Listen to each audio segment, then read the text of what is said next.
مدینی یونیورسٹی کې چې کله ما ماجستر وکړ او زه فارغ شوم نو هغه یو محاضره ږدي چې په هغې کې بیا د هر یو ملک نمایندګي نو په هغې کې تقریبا د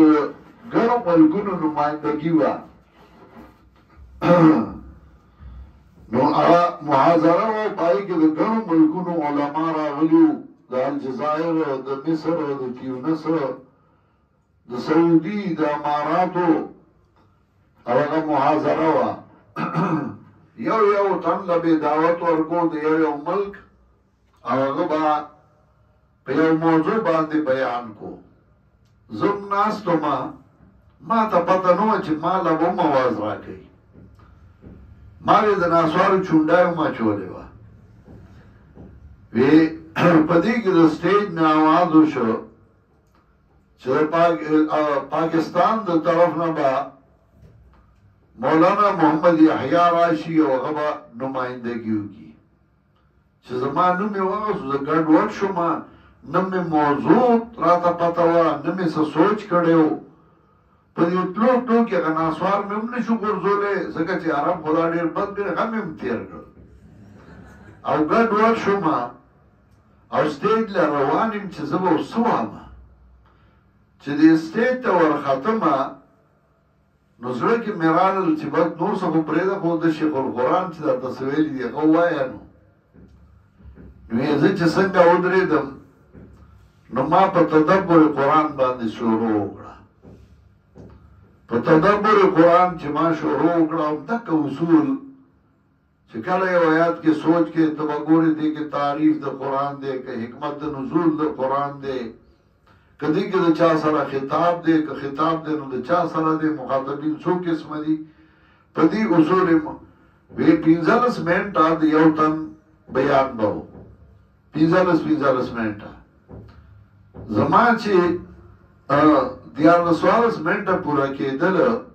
د مصر یو عالم د اخوان آواز وکړ چې زما ټیم هم دله ورکوي وی ما ته سټیج سیکرټري وویل چې ته 15 منټه نور بیان کو وی ما دا اصول لږ تفصیل سره شروع کړل دغه 15 چې پوره کېدل د تیونس یو عالم آواز وکړ زما ټیم هم ته واله نور زیات شو وی چې دغه به پوره کېدل بل به آواز وکړ زما ټیم هم واله وی تقریبا ګنټه یوه نیمه ما په اصولو د قرآن باندې بیان وکړ څنګه چې ما ختم که بیان دا ټول علما په ما راپنډ شو لکه مچای چې به ګبین راپنډېږي یو ما ته وایي چې دا دې د کوم کتابونو راغستې بل وایي دا د کوم ځایه مونږ ته وښیه بل وایي نوټبوک یې راواغستې چې مونږ ته وایي دا د کوم کتابونو دا کړي ما ورته وایي چې دا ما کتابونه نه دي کتلي دا زموږ یو استاد دی په یو بانډه کلي کې دی را دی او هغه قرآن ښایي موږ د هغه نه زده کړي دي وی هغوی ټولو ما ته وایي چې موږ له د شیخ القرآن نمبر راکړه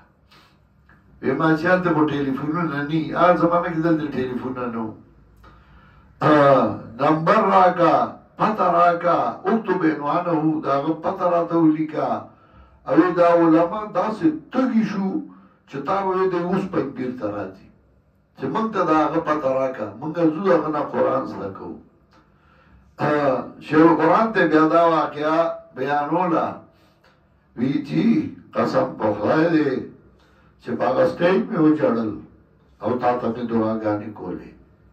چې څومره دې راته آسان کړی دی دا قرآن کریم دې څومره په اسانه لهجه راته ښودلی دی